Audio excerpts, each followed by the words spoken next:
하나님 말씀을 같이 보시겠습니다. 신약성경 에베소서 5장 15절 16절 말씀이 되겠습니다. 에베소서 5장 15절 16절 두 절 말씀 제가 읽어드리겠습니다. 그런즉 너희가 어떻게 행할지를 자세히 주의하여 지혜 없는 자같이 하지 말고 오직 지혜 있는 자같이 하여 세월을 아끼라. 때가 악하니라. 아멘. 탈무드에 이런 이야기가 있습니다. 약간 모자라는 아들이 선을 보게 되었어요. 아버지는 결혼을 성사시키고 싶어서 아들에게 교육을 시킵니다. 좋은 인상을 심어줘야 되는데 좋은 인상을 심어주려고 하면은 먼저 사랑 이야기를 해라. 그리고 그 다음에 가족 이야기를 해라. 그리고 세 번째로는 철학적인 이야기를 해라. 이렇게 조언을 했어요. 이 아들이 그 아버지의 이야기를 잘 마음에 새겨 담았습니다. 그리고 이제 선을 보러 나가는 거예요. 여자를 만난 그 아들이 마음에 떨리는 그러한 가슴으로 여자에게 질문을 하는 거예요. 첫 번째 주제가 무엇인가 하면은 사랑에 대한 거예요. 그래서 여자에게 당신은 국수를 사랑하십니까? 라고 물었어요. 그 여자가 국수를 좋아하지 않을 리가 없지요. 그렇게 대답을 했어요. 그래서 첫 번째는 이제 질문을 했어요. 두 번째 질문은 가족에 대한 이야기. 가족 관계를 묻는 거예요. 오빠가 있습니까? 라고 물었어요. 그 여자가 오빠가 없어요. 그랬어요. 자, 세 번째가 철학적인 그러한 이제 질문을 해야 되는 거예요. 그래서 철학적으로 묻는 거예요. 만약 당신에게 오빠가 있다면은 그 오빠가 국수를 사랑할까요? 이렇게 물었어요. 얼마나 철학적입니까? 그 이야기를 들은 그 여자가 어떻게 했겠어요? 당신이 마음에 듭니다. 그랬겠어요? 이거는 그 자리를 박차고 일어나 가버렸어요. 사람은 배운 지식으로만 살아가는 것이 아니에요. 하나님이 주시는 지혜로 삶을 살아야 된다라고 하는 것을 우리에게 알려주는 그러한 이야기인 줄로 생각합니다. 오늘 본문에 보니까는 16, 15절에 그런즉이라고 하는 단어로 본문을 시작하고 있습니다. 그런즉이라고 하는 이 단어는 앞에 있는 내용과 뒤에 나오는 내용을 서로 연결해 주는 거예요. 연결해 주는데 어떻게 연결해 주는가 하면은 그러므로 그러니까 이런 어떠한 것을 말하고 있어요. 그러니까는 앞에 있는 그러한 그 내용을 받아서 뒤에 있는 내용에 대해서 이야기를 하고 있는 것이죠.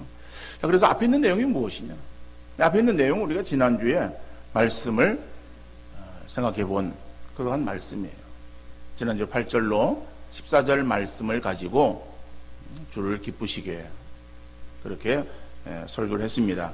우리는 하나님의 자녀가 되었기에 당연히 주를 기쁘시게 하는 삶을 살아야 되는데 우리의 신분이 전에는 어둠이더니 이제는 빛의 자녀가 되었다. 빛의 자녀가 되었기 때문에 빛의 열매를 맺어야 된다라고 말씀을 드렸어요. 그게 8절로 14절에 나오는 그러한 내용의 요지예요. 그러니까는 너희가 하나님의 자녀가 되었기에, 그래서 하나님의 자녀는 곧 빛의 자녀다. 빛의 자녀라고 한다면은 빛의 열매를 맺어야 된다. 그러므로 너희는 지혜 없는 자같이 하지 말고 지혜 있는 자같이 하라라고 하는 것이 그런직에서 연결되어지는 오늘 본문의 말씀입니다. 그래서 15절에서는 그런즉 너희가 어떻게 행할지를 자세히 주의하여 지혜 없는 자같이 하지 말고 오직 지혜 있는 자같이 하여 이렇게 말씀하고 있잖아요. 자, 그러면은 오늘 지혜 없는 자같이 하지 말고 지혜 있는 자같이 하여 지혜 없는 자와 지혜 있는 자를 서로 대조하고 있습니다. 이런 형식은 앞에서도 역시 동일하게 나오고 있어요. 어둠에 속한 자와 빛에 속한 자, 어둠의 일을 하는 자와 빛의 열매를 맺는 자, 이렇게 구분하고 있듯이 오늘 본문에서도 지혜 없는 자와 지혜 있는 자를 서로 대조하고 있습니다. 우리가 하나님의 자녀가 되었기에 이제는 어둠의 일을 벗어버리듯이 지혜 없는 자 같이 하지 말고 우리가 지혜 있는 자 같이 하라 이렇게 말씀하고 있어요. 자, 그래서 여기서 지혜가 있다 없다라고 할 때 지혜가 있는가 지혜가 없는가라고 하는 것을 우리는 머리가 뭐 좋고 나쁘다라고 하는 측면에서 생각할 수 있어요. 근데 오늘 본문에서는 그렇게 말하고 있는 것은 아닙니다. 지혜가 없는 자, 지혜 없는 자가 어떠한 자인가 라고 하면 그것은 자기가 추구하는 삶의 어떤 가치를 하나님에게 두는 것이 아니라 하나님을 떠나서 세상에서 찾으려고 하는 사람을 가리켜서 지혜 없는 자라고 말하는 거예요. 다시 말하면은 지혜 없는 자는 하나님이 없는 자예요. 그런 사람은 어떠한 삶을 추구하는가 하면은 자기가 추구하는 삶의 어떠한 가치, 내가 어떠한 삶을 살기를 원한다. 그죠? 자기가 살아가기를 원하는 그러한 어떠한 삶, 이런 것을 하나님에게 두는 것이 아니라 그 가치의 기준을 하나님에게 두는 것이 아니라 하나님을 떠나서 세상에 두는 거예요. 그러니까 세상에 치우쳐서 세상 속에서 자기가 그저 먹고 마시고 살아가는 그런 어떠한 인생의 목적을 세우고 그 목적을 바라며 나가는 그러한 삶의 모습, 이런 것을 행하는 자를 가리켜서 지혜 없는 자라고 그렇게 말하는 것이다 라고 하는 거예요. 그럼 지혜 있는 자는 그것에 반대되어지는 그러한 내용의 말씀이겠죠. 그래서 성경에서는 지혜라고 하는 것을 생각할 때 이제 우리는 일반적으로 지혜가 있다 없다라고 하면은 뭐 머리가 좋고 나쁘고 많이 배우고 배우지 못했고 라고 하는 것을 가지고서 지혜롭다 지혜롭지 못하다 이렇게 우리가 판단할 수도 있고 또 생각할 수도 있습니다. 자, 그런데 성경에서는 지혜라고 하는 것을 그렇게 말하고 있잖아요. 물론 지혜와 지식을 특별하게 성경은 구분하고 있지 않습니다만은 어떤 간에 우리가 잘 알고 있는 잠언 1장 7절의 말씀 보면은 여호와를 경외하는 것이 지식의 근본이거늘 미련한 자는 지혜와 훈계를 멸시하느니라. 그러니까 여호와를 경외하는 것이 지식의 근본이다. 그런데 미련한 자는, 그죠? 미련한 자라고 하는 것은 지혜가 없는 자예요. 미련한 자는 지혜와 훈계를 멸시한다라고 하는 거예요. 그 지혜는 여호와를 경외하는 것이거든요. 그러니까 미련한 자는 여호와를 경외하는 것이나 하나님 말씀으로 훈계하는 그런 것들을 멸시하는 것을 말하는 거예요. 그러니까 지혜 없는 자는 하나님에게 그의 인생의 목적을 두는 것이 아니고 세상에 인생의 목적을 두고 나가는 사람을 가리켜서 지혜 없는 자 이렇게 말하고 있구나 하는 것을 알 수 있어요. 바울은 골로새 교회에 편지하면서 그리스도 안에 지혜와 지식의 모든 보화가 감춰져 있다라고 말하고 있습니다. 골로새서 2장 2절 3절 말씀 보니까는 이는 그들로 마음의 위안을 받고 사랑 안에서 연합하여 확실한 이해의 모든 풍성함과 하나님의 비밀인 그리스도를 깨닫게 하려 함이니 그 안에는 지혜와 지식의 모든 보화가 감추어져 있느니라. 자, 그렇다 한다면은 지혜로운 자, 지혜 없는 자를 오늘 본문 15절에서 말씀하고 있는데, 그럼 누가 지혜로운 자인가라고 하는 거죠. 누가 지혜로운 자인가? 아까도 말씀드렸듯이 우리는 지혜로운 자 그러면은 세상에서 그저 똑똑하고 많이 배우고 많은 것들을 알고 있는 그러한 사람, 이런 사람을 가리켜서 지혜로운 자 이렇게 생각할 수 있어요. 그러면은 우리 앉아서 예배 드리는 우리 성도님들 어떻습니까? 여러분들은 지혜로운 자입니까? 지혜롭지 못한 자입니까? 그렇게 한다면 나는 지혜롭지 못하다고 생각할 거예요. 왜 그런가 하면은 우리가 똑똑해지는 게 아니라 점점 어떻게 해요? 바보스러워져요. 왜? 자꾸만 잊어버려요. 그리고 머리가 잘 이렇게 돌아가는 것이 아니라 자꾸 가다가 딱 멈춰. 그 생각도 멈추고, 이건 뭐 이게 생각 나지도 않고, 뭐지? 뭐 정말 그렇게 그냥 감감할 때가 너무 많다. 그래서 스스로 생각할 때도, 야, 왜 내가 이렇게 바보가 되지? 이런 생각을 우리가 많이 하게 되어집니다. 그렇죠? 이런 것은 어떤 특별한 사람만 그런 것이 아니라 나이 들어가는 그러한 사람들의 특성이라고 말할 수 있어요. 그러면 나이 든 사람들은 다 미련한 사람들이에요?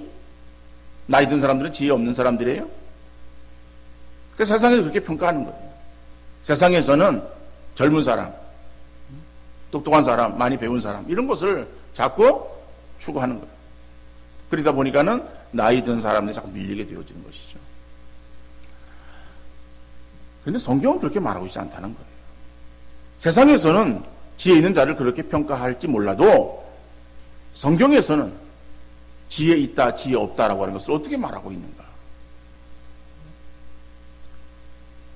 아까 말씀드린 지혜 없는 자가 어떤 자인가 하면 자기 어떠한 추구하는 삶의 어떠한 그 기준을 하나님에게 두는 것이 아니라 세상에 두고서 그 세상에서의 자기 어떠한 삶의 가치 기준을 찾고 그것을 추구하는 그러한 사람을 지혜 없는 자라고 말하는, 그 사람은 결국에는 하나님이 없는 자예요. 그럼 지혜 있는 자는 어떠한 자예요? 하나님이 있는 사람. 그죠? 그 마음에 하나님 있는 사람. 그 사람은 지혜로운 자예요. 고린도전서 1장 24절에 보면은 오직 부르심을 받은 자들에게는 유대인이나 헬라인이나 그리스도는 하나님의 능력이요 하나님의 지혜니라.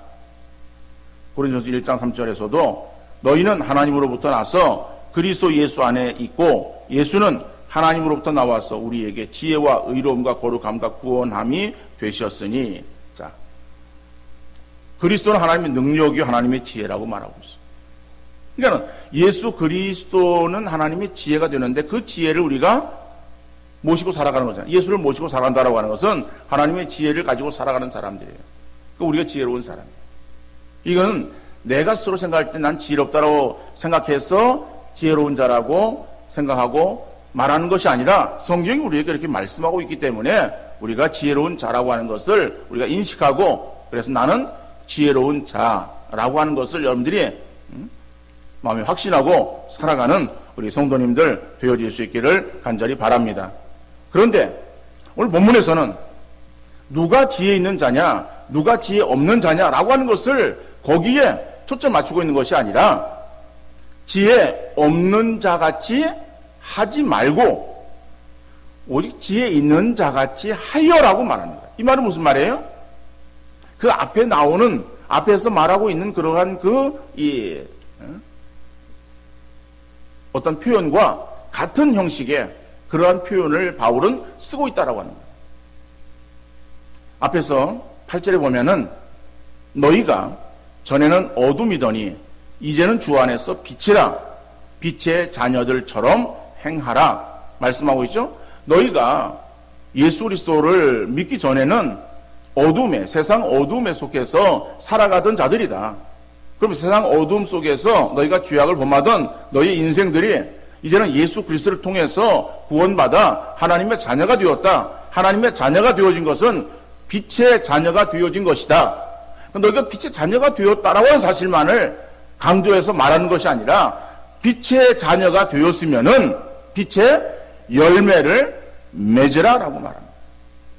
오늘 본문은 마찬가지예요. 우리가 하나님을 모시고 예수 그리스도로 인해서 하나님을 모시고 살아가는 자가 되었어요.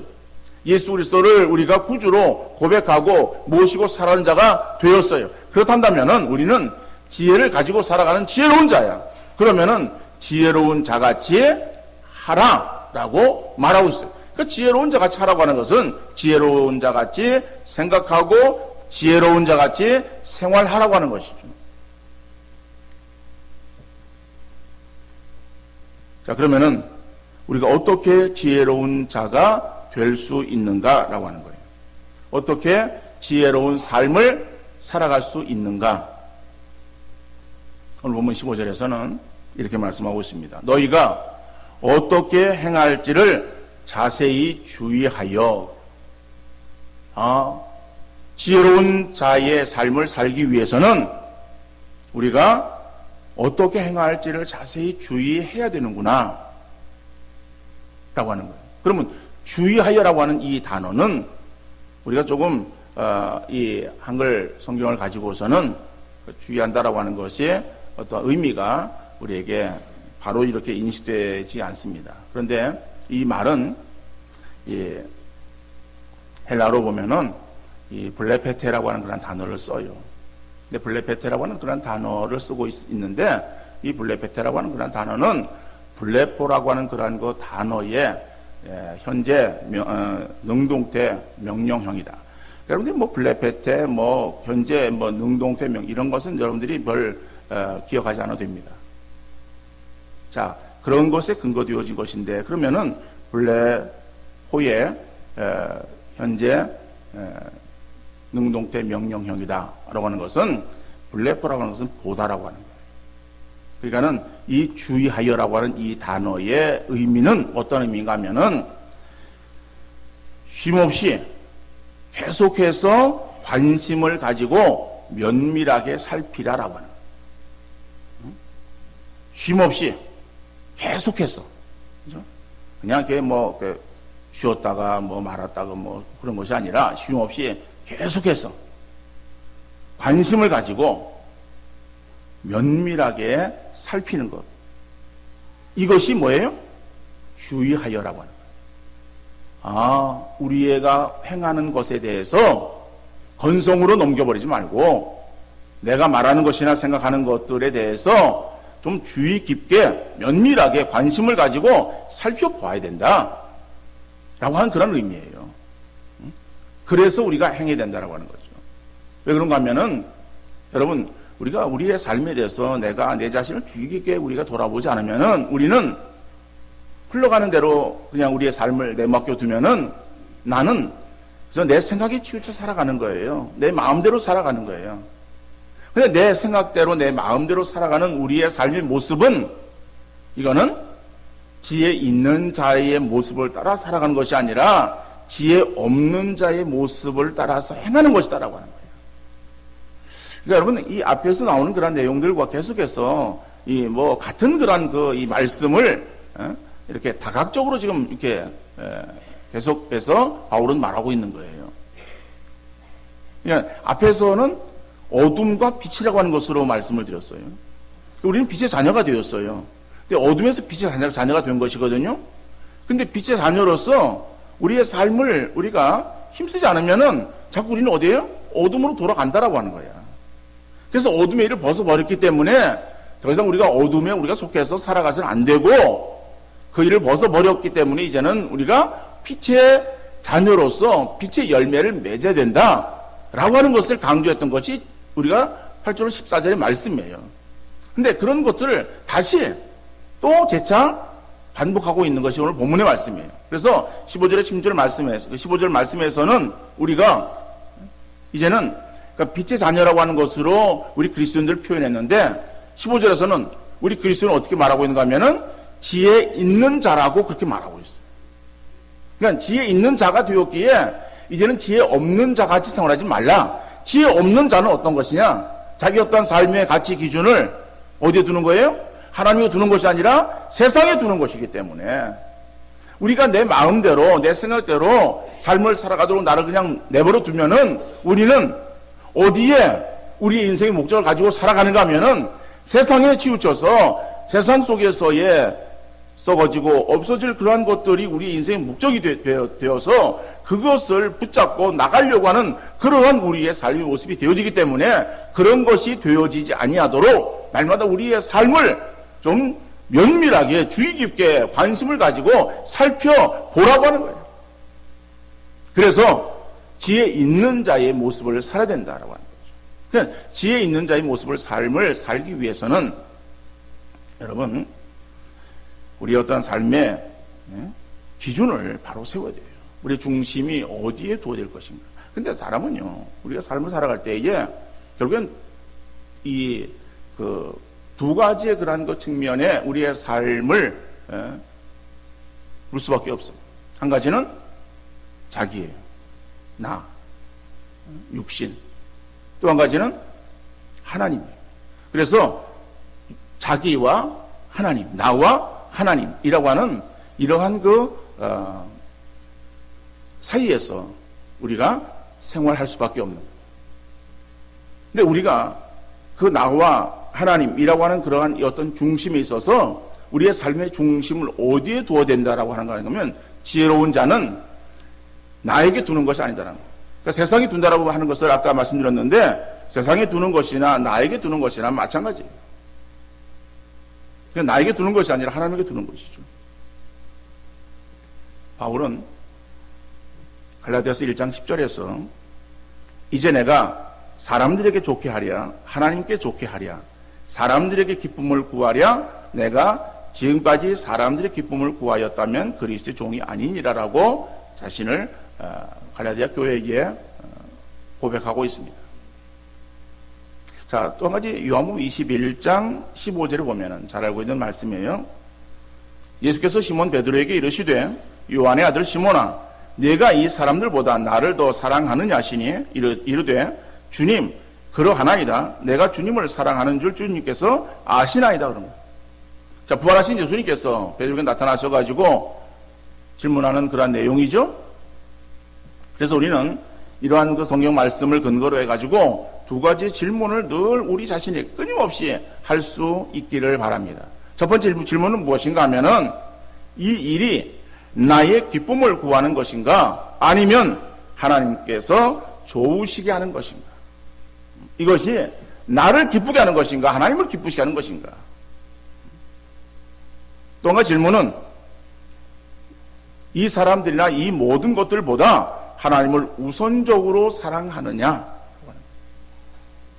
여러분 성경에서는 하나님을 사랑하고 그리고 다른 것을 버리라고 그렇게 말하고 있어요. 근데 그것은 하나님 우리가 사랑하는 그것으로 인해서 가족도 버리고 우리의 생업도 버리고 우리의 모든 것들을 다 버리고 내 생명까지 버리고 그렇게 되느냐? 그런 측면에서 말씀하는 것이 아니라 이것은 우선순위를 말하는 거예요. 우선순위를. 내가 하나님을 사랑하는 그 사랑이 어디쯤 있는가? 근데 그것이 제일 우선적으로 먼저 나와야 된다라고 하는 거예요. 우리 하나님을 사랑하는 것이 내 자녀를 사랑하는 것보다 하나님을 사랑하는 것이 우선적으로 해야 된다는 것이지 하나님을 사랑하는 사람은 자녀를 버려라, 자녀를 양육하지 말고 자녀를 돌보지 말고 자녀를 도와주지 말고 그런 의미가 아니다라고 하는 거예요. 이거는 우리 어떠한 삶에 있어서의 하나님을 사랑하는 그러한 그 사랑의 우선순위를 제1 우선순위로 두라라고 하는 거죠.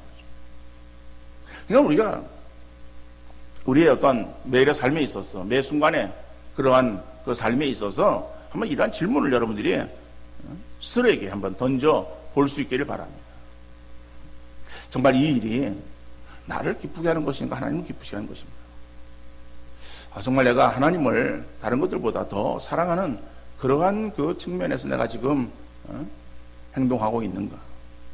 아니면은 하나님을 사랑하는 것이 뒷전으로 밀려진 그러한 가운데서의 그러한 어떠한 삶의 모습을 내가 지금 이루고 있는가? 그래서 우리는 하나님의 자녀가 되었다.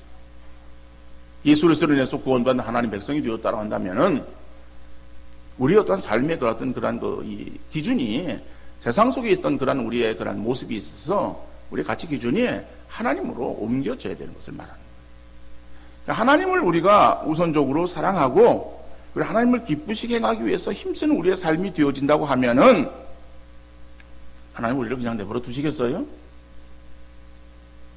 아니에요. 그냥 내버려 두는 하나님을 한다면 뭐하러 하나님을 섬겨요? 그 하나님은 죽은 하나님이죠.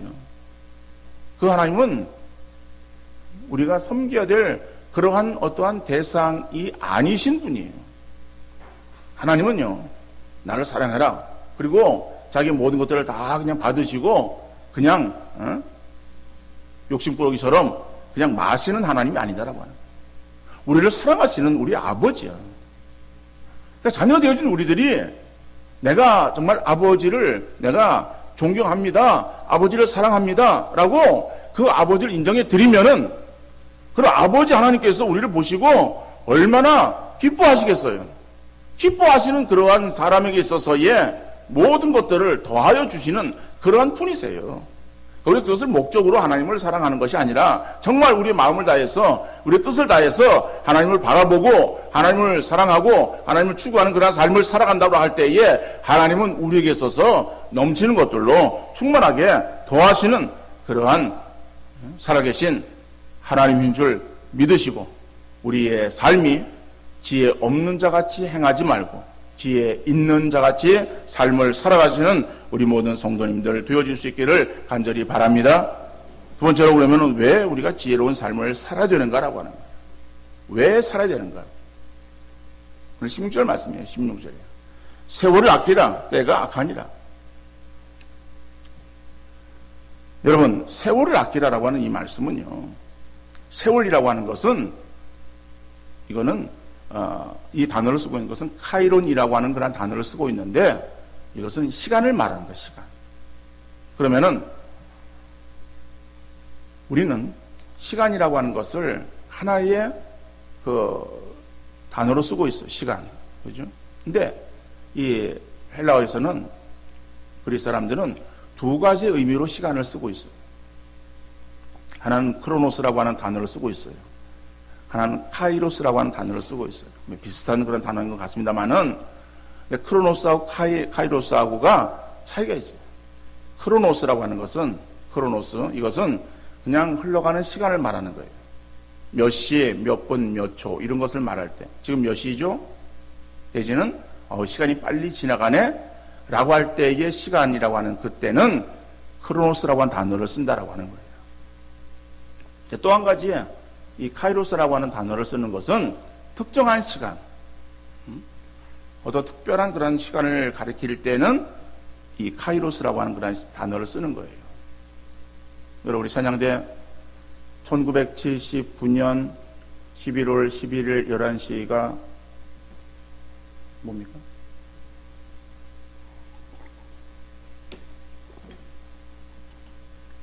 다른 사람들에게 있어서는 1979년 11월 11일이 지나간 과거의 시간이에요. 그때 그 시간. 그렇죠? 지나갔던 그런 시간으로 그냥 인식되어질 수 있어요. 그런데 우리 교회는 그 시간이 특별한 시간이에요. 그 시간은 교회 설립 예배를 드린 날이고 11시는 시간이에요. 1979년 11월 11일 11시. 그래서 그거는 우리에게 있어서는 어떤 단어를 써야 되겠어요? 크로노스라고 하는 단어가 아니라 카이로스라고 하는 단어를 써야 된다라고 하는 거예요. 이런 식으로 카이로스라고 하는 것 특별한 어떤 시간을 나타낼 때는 그렇게 쓰는 거예요. 그런데 오늘 본문에서 세월이라고 하는 그런 단어가 카이론이라고 하는 단어를 쓰고 있다는 거예요. 아, 특별한 시간이구나. 특별한 시간. 그래서 우리의 한글 성경 어떤 성경은 그것을 기회를 살아 이렇게 번역을 했어요. 그래서 이것은 어떠한 특별한 시간인 어떤 기회 이렇게 우리가 이 단어의 의미를 생각할 수 있습니다. 세월이라고 하는 것은 그냥 흘러가는 시간들 이렇게 해서 우리가 이해하는 것이 아니라 이거는 어떤 특별한 어떤 시간, 어떤 기회 이런 의미예요. 근데 세월을 아끼라라고 말하고 있어요. 그러니까 아끼라라고 하는 말도 우리가 그냥 한글 성경에서 나오는 그 말로 이렇게 본다면은 아낀다라고 하는 것은 뭐예요? 그래서 움켜쥐어서 이렇게 흘려 나가지 않도록 꽉 쥐고 있는 거, 이게 아끼는 거 아니에요, 그죠? 돈을 아낀다라고 한다면 쓰지 않고 모아두는 거, 이게 아낀다라고 생각을 해요. 그럼 세월 아끼라, 시간 아끼라. 아, 시간을 그러면 우리가 잘 그냥 꽉 이렇게 하루 24시간 이거를 잘 그냥 이렇게 활용해야 되는 거구나. 그런 것을 말하는 것이구나. 이렇게 우리가 이해할 수 있습니다. 근데 오늘 본문은 그게 아니에요. 그러니까 아끼라라고 하는 이 말은, 이거는 속량이라고 하는 단어의 의미를 가지고 있는 단어예요. 속량. 그 속량은 또 뭐냐? 속량은 어떤 대가를 치르고 다시 사는 것을 말하는 거예요. 우리가 구원받다라고 하는, 구속이라고 하는 단어, 근데 속량이라고 하는 단어를 써요. 그죠? 자, 그것이 무엇인가 하면은, 그전에는 노예가 있을 때는 노예를 살 때 어떡합니까? 노예를 사기 위해서는 돈을 주고 노예를 사는 거예요. 마찬가지로 예수님께서 우리를 속량하셨다라고 한다면은, 우리가 죄를 지었어요. 죄로 인해서 죽어야 되잖아요. 그러니까 죽어야 되는 우리의 그 죄값을 예수님이 치르셨어요. 뭘로 치렀어요? 당신의 십자가에서의 죽음으로 대신 치러주셨어. 우리의 죽음을 대신 치러주시고, 그래서 속량하셨어. 그러니까는 그 속전을 치렀어요. 돈을 냈어요. 뭐 돈이 아니지만, 저건 대가를 치르셨죠? 대가를 치르시고, 그래서 그 다음에 우리를 죽음에서 다시 건져 주신 것을 말. 이게 속량이라고 하는 거예요. 근데 오늘 본문에서 아끼라라고 하는 이 단어가 그런 의미예요. 그러니까는, 기회를, 우리가 주어질 때 기회를 내 것으로 만들라라고 하는 거죠. 그런 의미예요.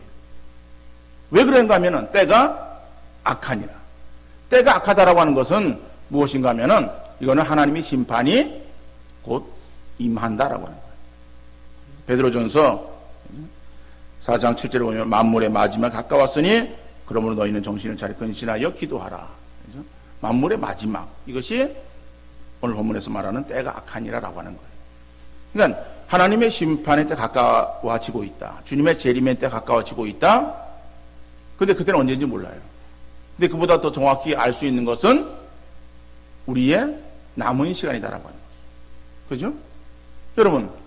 여러분이 얼마를 살겠습니까?